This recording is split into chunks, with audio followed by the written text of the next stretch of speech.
Malapit na matapos yung holiday season mga pards dahil December 27 na nga. Kailangan talaga kapag ka maglalalamove driver din kayo, meron kayong tatlo nito. Kailangan yung tatlo nito. Pagka wala kayo, hindi kayo pa pwede kayo lalamove. Una, napanood nyo ba mga pards yung post ni Noisy Potato sa may YouTube? Nakaraan kasi napanood ko, vlogger din siya nilalamove. Pagkatapos may negosyo siya, parang ano yata parang shawarma yung negosyo niya. Ngayon nag-book siya, nagpa-deliver siya ng mga ingredients niya yata sa may shawarma, mga pagkain, mga frozen meat, ganon. Ngayon binook niya sa sedan.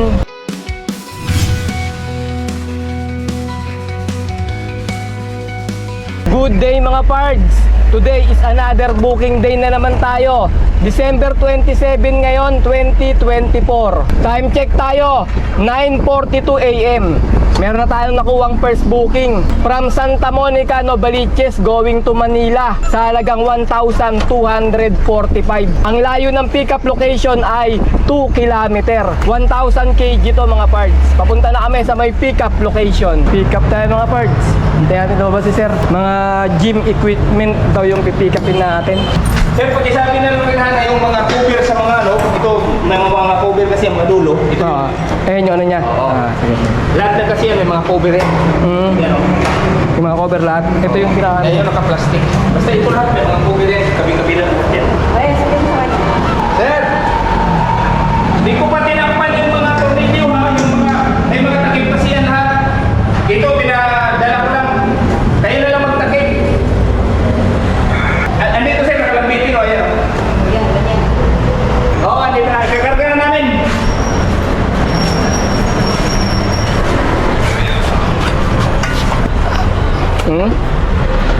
Wala na ba? Wala na yan. Ito lang sir. Sige. Sige sir, salamat sir Hey, salamat. Malapit na matapos yung holiday season mga pards dahil December 27 na nga. Susubok pa rin tayong dumiskarte at kumita ng malaki ngayon. Kailangan talaga kapag ka maglalalamove driver din kayo, meron kayong tatlo nito. So pagka wala kayo, hindi kayo pa pwede kayo lalamove. Una, sipag. Pangalawa, tiyaga. At pinaka-importante sa lahat, diskarte mga pards. Kapag ka wala kayo ng tatlo na yan, huwag na kayo maglalamove driver. Sinasabi ko sa inyo kasi mahirapan lang kayo. Kailangan nyo ng tatlo na yon, sipag, tiyaga, tsaka diskarte para tumagal kayo lalamove. Kasi pinaka-importante talaga dito yung diskarte. Dahil mababa na talaga yung ano dito, pamasahe nilalamove. Hindi kaya nung araw talaga, pinaka mga nauna dito, ang base fare ay 480. Eh ngayon, 280 na lang ang base fare natin. Kaya kailangan talaga dito sipag, tiyaga, tsaka diskarte. Pinaka-importante sa lahat, kailangan madiskarte ka para kumita. Or di ba may hinahulugan kayo mga loan, mga ganyan, mahulugan nyo ng monthly, di ba? Diskarte talaga dito mga parts ang kailangan natin. Time check tayo, 19 AM. May nakuha na tayong second booking, pangsabay natin mga parts. From Gulod, Novaliches going to Bagong Lipunang, Krame sa halagang 706. Ang layo ng pickup location ay 800 meters lang. 600 kg to. Papunta na kami sa may pickup location. Papuntang Krame sir. Krame po yan. Kay Leon. Leon ang nagbo. Papahiga na lang sir.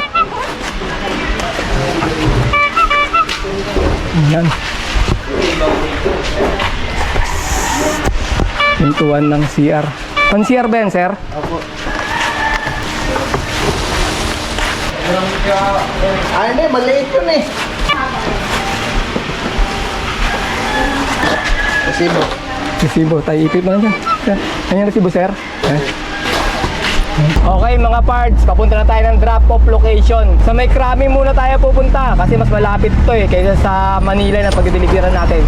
Yung second booking muna di-deliver natin. Ang layo ng drop-off location ay 12 km. Alright, let's go! Napanood nyo ba mga pards yung post ni Noisy Potato sa may YouTube? Nakaraan kasi napanood ko. Ganito yung nangyari nun mga pards. Si Noisy Potato kasi vlogger, tapos vlogger din siya nilalamove. Pagkatapos may negosyo siya, parang ano yata di ko lang sigurado parang shawarma yung negosyo niya. Ngayon nag-book siya, nagpa-deliver siya ng mga ingredients niya yata sa may shawarma, mga pagkain, mga frozen meat, ganon. Ngayon binook niya sa sedan, tapos na-pick up daw ata siya ng 1 PM. Pagkatapos inabot na raw siya ng 7 hours to 8 hours daw, hindi pa raw daw nadideliver sa kanila. Kaya kinokontak niya na ng kinokontak. Ngayon, dumating yung driver, sinalubong niya ng mga parts, hindi na umabot sa kanila, hindi niya pinaabot. Talagang parang naiinis na siya eh. Sinalubong niya na sa kalsada. Tapos nung nakita niya, nag-usap sila ng driver. Sabi niya, tinanong niya yung driver, "Sir, ba't naman ganon na inabot kayo ng 7 hours? Ang dahilan ng driver mga parts kasi daw walang priority yung booking ni Noisy Potato. Kaya inunan niya raw yung iba. Siguro 4 yung dala niya mga parts eh. Marami siya eh. Sa sedan, pinagkasya niya talaga eh. 4 na booking. Hinuli niya yung pagkain mga parts. Para sa akin, parang mali yung driver doon kasi pagkain nga yun eh. May mga ano tayo eh, may mga notification tayo kay Lalamove na ganun eh. Pagka pagkain, dapat hindi na sinasabayan ng parcel. Or dinideliver na yon, isang booking lang. Nangyayari sa akin yung ganun, pagkain, nagdo-double book ako. Pagka unang pick up ko, parcel. Tapos sumunod, pagkain na hindi natin alam na pagkain yung pipick upin natin, no choice na, hindi na natin may cancel, kaya pinipick up pa rin natin. Ang nangyayari, ang ginagawa ko ng mga parts, inuuna ko yung pagkain. Kailangan kahit walang priority fee yan. Basta ganun, wala siya sa booking na priority. Kahit na hindi siya dapat mauna, kailangan unahin mo talaga yun pagka may iba ka dala-dala. Kasi pagkain yung mga parts, baka mapanis o masira.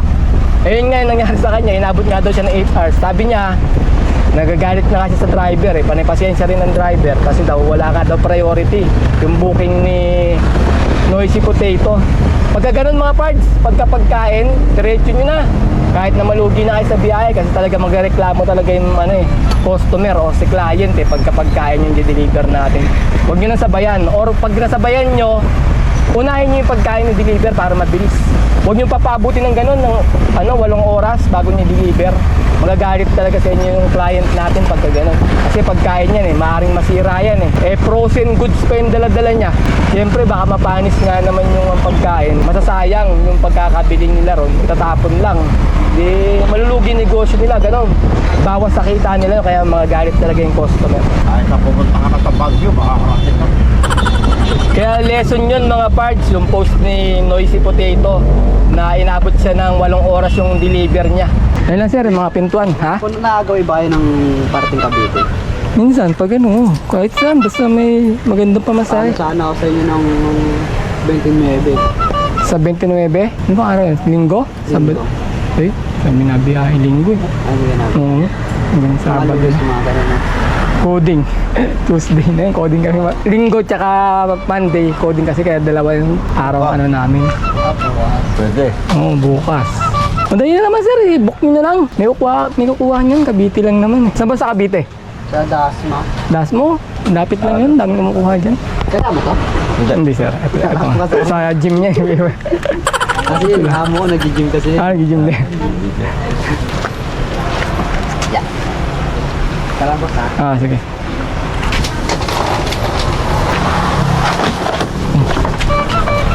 Dali mo na? O, kasi Yakit mo yan dun. ano siya?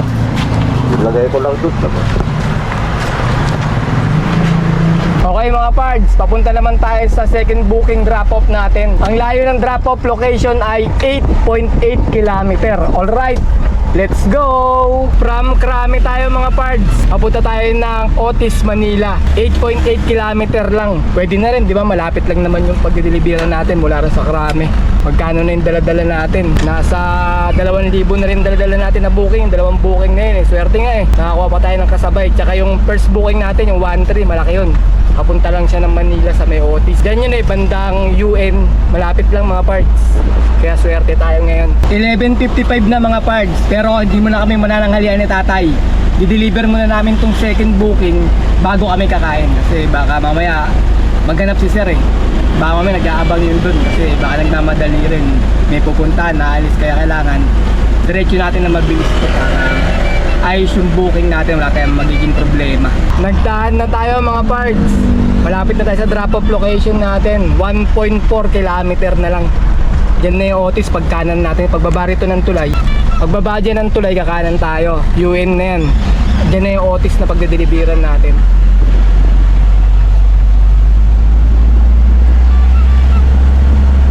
Sir Lalamove sir, deliver. Kanina po yan, sir? Kay Sir Maloni Santos. Anong kayo? Lalamove, sir. Ano po yung laman? Ano lang, sir, yung sa gym, yung upuan na gano'n, yung bench press ba tawag doon? Delivery lang sir, walang installation. Wala. Bibigay lang sa kanya. Okay lang ID po. Government ID po.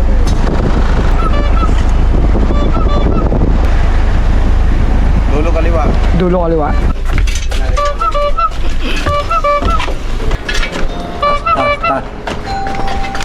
Asya naman eh. Dandahan lang. Sige, kaliwa. Yan. Nasaan yung mga screw daw? Ito, sir, oh. Nakakatali rito, sir. Ayan, yung nakatayo. Sa may ano. Picture lang ko lang, sir, ah. Sige. Okay, sir. Thank you, sir, ah. Ayan. Sige, salamat. Okay.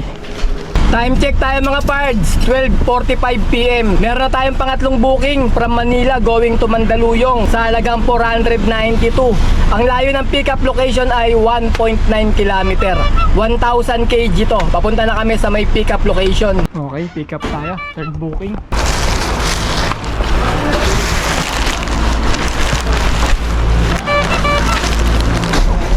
Para siyang bubble wrap. Ano mo?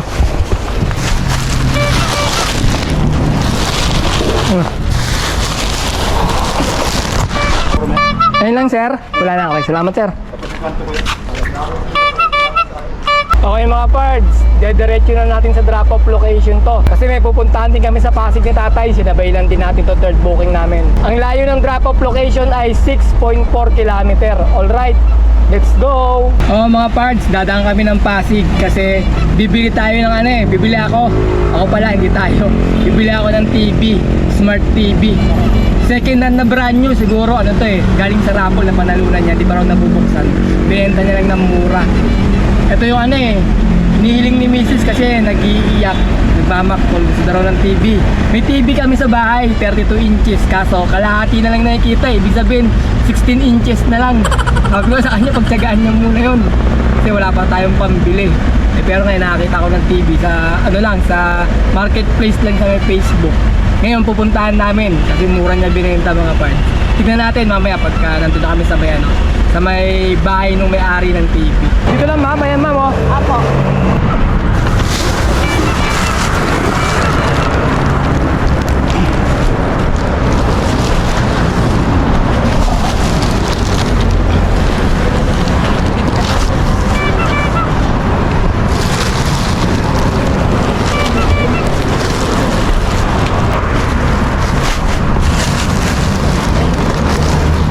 Picture lang ako ma'am ha.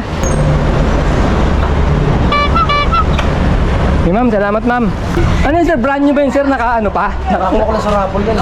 Sa raffle? Napanalunan. Ayoko ng TV, hindi naman ako gumagamit ng TV. Kaya mas masok. Eh, magandang tanghali po. Okay lang bang video sir kasi nagbablog ako eh. Okay na. Ayan siya. Hindi pa siya nabubuksan. Hindi ko siya binubuksan talaga. Ako nga, brand new nga. Smart TV. May TV kasi kami doon, 32 inches. Kaso naging 16 na lang kasi kalahati lang yung gumagana eh. Kaya si Mrs. pa na yung bumili daw ng bago. Yun. Tayo talaga nag-open. Binabarat pa nga ito. Iyo ko talaga ibigay yan. May mga kausap ka na rin, sir. Swerte ka sa mga raffle, sir, no? Walang natamba. Ngayon na nagkamba. Sa company ba? Oo. Hindi, City Hall ako. City Hall. Ganito pala eh. Manipis lang siya. Operate nga eh. Ang matry na. Yun. Ayun, bagong pa lang. Talagang bagong open. Galing factory. Mga factory default pa. Meron kami 32, mga ganyan lang siguro yung 32 inches eh. Dito dati nakalagay 32 inches ko dito. Press okay. Marami man tao. Ito yun sir, no? Bilog, no? Yan. Pero okay naman siguro yan sir, no? Kahit di ko na ano naman. Screen eh. Yung screen lang makita. Gumagana na lahat yan, okay na yan. Sige, okay na yan sir. Off ko na, oo. Muna natin baka tayo magbayaran. Oo, kasi yung sasakyan din dun, baka madaanan eh. Oo nga. Sige, ikaw mo muna dun. Sir, 1, 2, 3, 7, 778. Okay, boss. Okay sir, salamat ha. Okay na mga parts, na-pick up na namin yung binili ko na TV. Nagkakalaga siya ng 8K, brand new. Panalunan niya raw sa sa raffle daw sa trabaho nila. Sa may city hall daw siya nagtatrabaho. Panalunan niya raw, hindi daw niya kailangan ng TV, kaya binenta niya na lang ng murang-mura pagkakabili natin kasi brand new naman. Tsaka maganda, manipis yung TV mga parts. Kaya panalo rin. Kaya matutuwa si Mrs. Neto, regalo natin sa kanya bago mag New Year kasi nakaraan pa siya nagngangawa na bumili rin ng TV kasi nga sira na yung TV namin. Kalahati na lang. Nakuha natin yung booking mga parts, pang-apat na booking. Tawagan muna natin. Alamin natin kung anong papadeliver nila. Magandang hapon ma'am, lalamog ma'am. Ma'am, ano bang papadeliver nyo ma'am? Ano sir, mga gamit po, mga lamesa, yun lang po. Sige, punta ko na sa pick up ma'am ha. Ako, sige po, thank you. Okay, thank you po. Time check tayo, 3:08 PM. May pang-apat na booking na tayo from Pasig going to Mandaluyong sa halagang 403. Ang layo ng pick-up location ay 350 meters lang. 600 kg lang to. Papunta na kami sa may pick-up location. Lola, no? Lola North. Nakadalawang ikot na kasi kami dyan, sir eh. May makita yung bahay, magulo yung number, iba-iba. Iba-iba yung Pero dito, boss. Well, malapit lang naman, dyan sa kabila dadalhin to, di ba? Oo. Ikot lang. Ikot lang. Anong binok ka? Hindi sir, ano lang yan, 600. Ako lang kumuha, 1,000. Oo. Sinabay ko lang kasi malapit lang din naman eh. Diyan lang. Deliver ka pa, boss. Hindi, 600 lang yung order ni ma'am. Pala kami mamaya. Okay, yan layo ng drop-off location natin ay 1.2 kilometer. Alright, let's go! Ito tayo mga parts sa may Santo Cristo, Mandaluyong, Greenfield District. Dati, nung nag-apply ako sa Grab, dito, yung building na yan, Greenfield District na yan, dyan banda. Yung ng Grab, main office ata nila yun. Ewan ko lang ngayon kung nandyan pa. Thank you, boss. Okay, sige. Thank you, bossing. Merry Christmas. Okay, Happy New Year! May nakuha na tayong panlibang booking mga parts. Tawagan natin. Tanungin natin kung anong pipick upin. Cityland eh. Condominium itong pag-pipick upan. Hindi nagri-ring. Condo kasi, bawal ang signal. Sabi na nga ba eh. Puntahan na natin sa may pick up. Complete pala muna natin itong isang booking. Pati nako-complete eh. Tapos natin ma-complete. Time check tayo, 3:37 PM from Mandaluyong going to Gulod, Novaliches sa halagang 795. Ang layo ng pick-up location ay 2 km. 1,000 kg to. Papunta na kami sa may pick-up location. Ito tayo mga parts, pick-up natin. Pang ilan to tayo? Pang-apat to no? Pang-limang booking natin to eh. Yan, tawagan natin si Sir. Bakit ito na yun eh? Ano ba yun? Dito. Hindi yan. Tawagan natin. Sabihin natin, nandito na tayo. Pick up. Asyan, sir? Kasya? Saan kasya? Ito mo na aircon tay. Oh. Sabi, diyan mabigat.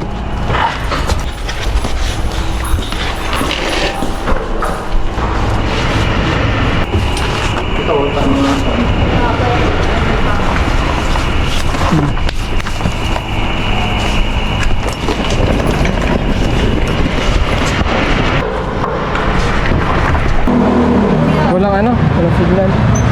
Sino mag-receive ka ma'am? Meron mag-receive dyan doon? Nagre-receive po. Ano? Hindi niya lang 100. Ma'am, salamat ma'am. Okay, na-pick up na natin yung panlimang booking natin. Papunta tayo ng drop-off location. Ang layo ng drop-off location ay 18 km. Alright, let's go! Ito yung mga parts sa drop-off location natin. Panglimang booking.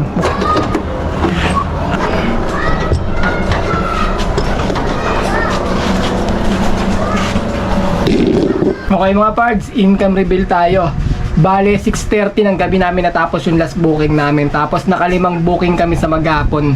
At ang kinita namin ay 2,912. Pagkatapos nakakuha kami ng 200 na tip. Sabihin natin naka 3,100 tayo. Tapos bawasan natin ng 500 na diesel. Tsaka 100 na pangkain mga parts kasi 100 lang yung ulam na nabili namin. Hindi na kami nagmerienda ni tatay, dumiretso uwi na kami. Kaya sabihin natin 500 yung diesel, 100 yung pangkain, bale 600 yun. 3,100 minus 600 equals 2,600. Ayun yung kinita namin mga parts. Malinis na yun. Labas na yung pang diesel, pang kain. Saka yung commission nila Lalamove.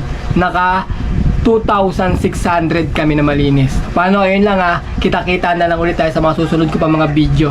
Maraming salamat.